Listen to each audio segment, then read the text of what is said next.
Okay, guys, we're getting a bit of a split.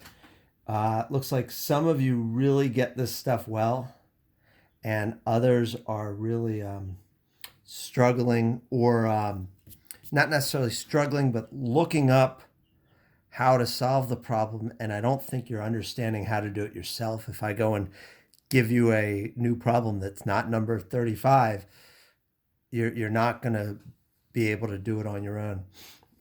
So I'm going to go through these and hopefully you'll get it. So we'll start with it 35 here. And they remind us of the mass of the Earth. And that's equal to 5.98 times 10 to the 24th kilograms. And they tell us that the period for this particular satellite is 1.2 times 10 to the fourth seconds. And they want to know the velocity. We have three equations we're working with. We have velocity is equal to 2 pi r over t. We have centripetal force is equal to mv squared over r. And we have universal gravity, the force, is equal to m1, forgot the big G, G, m1, m2 over r squared. A lot of people, not a lot, a couple people have still been using 9.8. If we're not on the surface of the Earth, we cannot use 9.8. This force works everywhere in the universe. Okay, any two objects are attracted to each other. It's based on the product of their masses, the inverse square of the distances between their centers, and then this number G, which has units that cancel out the masses and cancel out this distance squared and leave us with newtons. It's a very small number because if you think of us multiplying two masses, say the mass of the Earth and the mass of you, and how hard is the Earth pulling down on you, it's not that big a force, but the mass of the Earth is really, really big, so this has to sort of shrink things up. Okay, so what we're going to do, for starters, is our satellite is in circular motion, and so it is a centripetal force, but it is a gravitational force. So these two forces are the same. And so I'm going to set them equal to each other. And so this is going to be the mass, and we're talking about the force. The satellite is equal to the force that Earth is applying to that satellite. And so that's G. And that's the mass of the Earth, mass of the satellite, and r squared. And so we can divide both sides by the mass of the satellite, and they cancel. And we can multiply both sides by r, and that will cancel this one, and it will cancel a little bit of that. And we get v squared is equal to g m e over r. Okay? And this equation, it comes up, so it wouldn't be bad to, we've been using that quite a bit. In this problem, we don't have an r, and we do have the tau. So we're going to need to be using the tau. We're asked for velocity.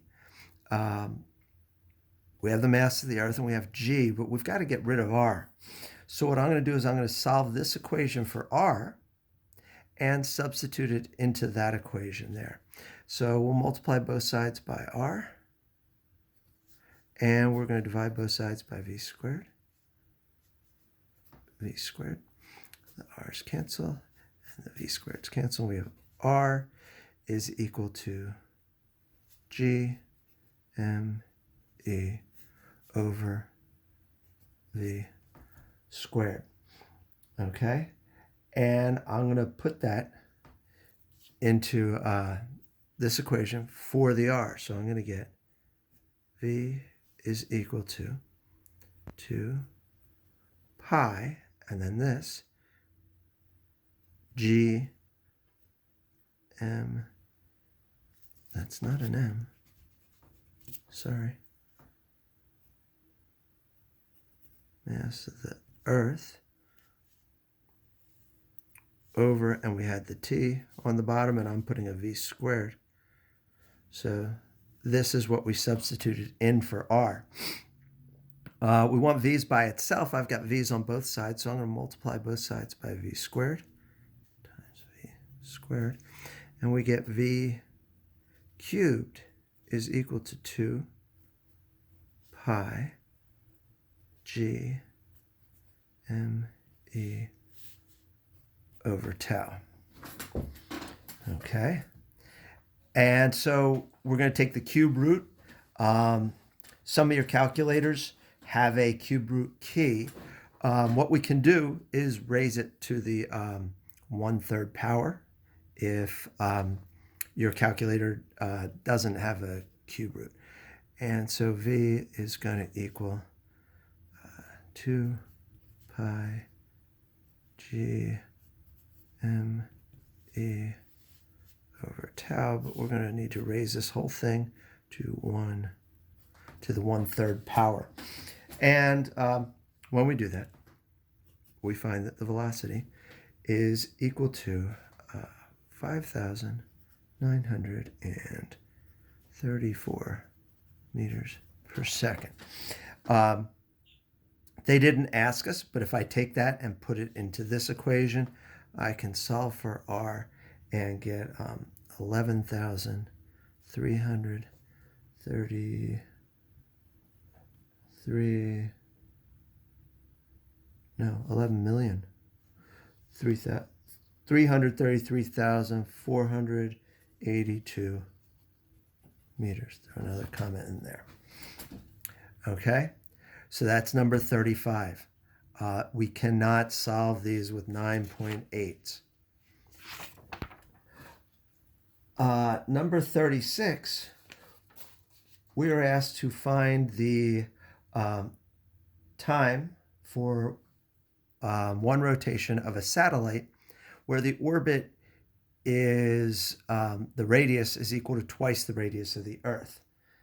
And so R is equal to 2 times 6.38 times 10 to the 6th.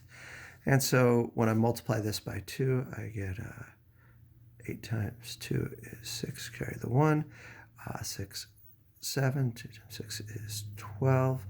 Our decimal point was there. We're going to need to move it over 1, becomes 1.276 times 10 to the 7th meters. Okay, so that is the radius for us. Mass of the Earth, 5.98 times 10 to the 24th kilograms. And we had an equation just on the last problem where we had found that velocity squared is equal to G M E over R. That comes from setting the two equations for force equal to one another, force and force, and we get the V squared equals G, mass of the Earth, over R. Okay. And so we'll take the square root of both sides, and we'll find that the velocity is equal to 5,593 meters per second. We weren't asked for velocity, we were asked for tau. And we know that velocity is equal to 2 pi r over tau.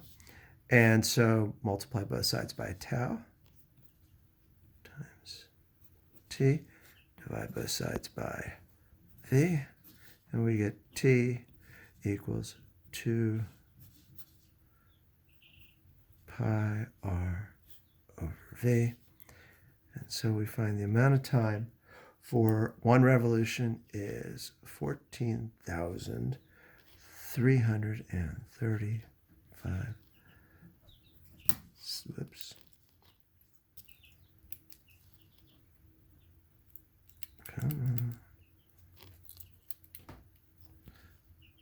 Seconds,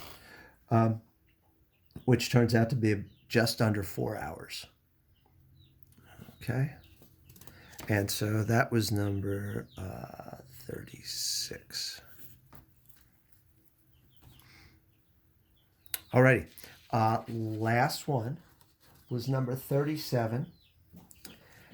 And this one, we're told there is some satellite up in orbit where the radius is equal to 6.7 times 10 to the 6th meters. And we want to know how fast is an airplane. This is our satellite, and we have a plane going around a circle. It's attached to a string, and the radius for the plane is equal to 15 meters. And we're told that the acceleration is going to be the same for both. So this is radius of the satellite. Well, we know acceleration for centripetal acceleration is v squared over r. And so that'll mean that for our thing here, we've got velocity of the satellite squared over the radius of the satellite is going to equal the velocity of the plane squared over the radius of the plane.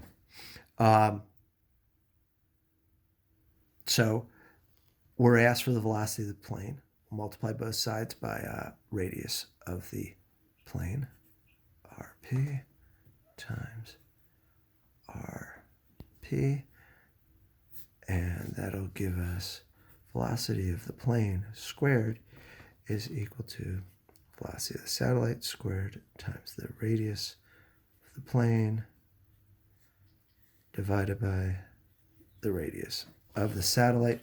And we'll take the square root of both sides, and we'll get the velocity of the plane is equal to the square root of the velocity of the satellite squared times the radius of the plane over the radius of the satellite. That's not looking like an R there. Radius of the satellite. Okay, so this is where we've got to get. We don't have the radius, the velocity of the satellite here. We know the radius of the plane is 15 meters, radius of the satellite 6.7 times 10 to the 6 meters. And so I need to find the velocity of the satellite.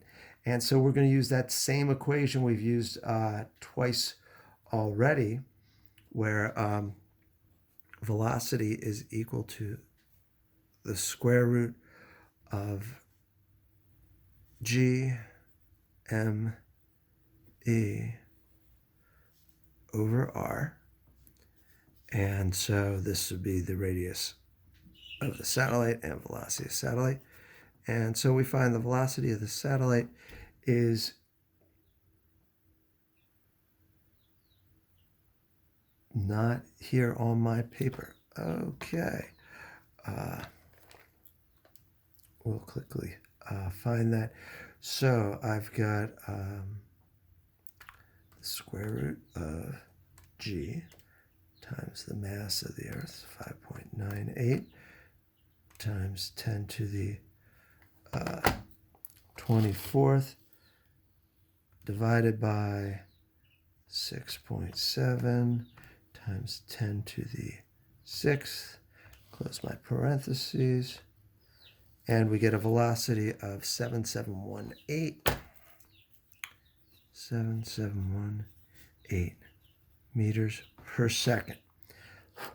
So I'm going to put that in and square it, multiply by the radius of the plane, 15 meters, divide by the radius of the satellite, and then take the square root, and we get a velocity for the plane equal to about 11.55 meters per second.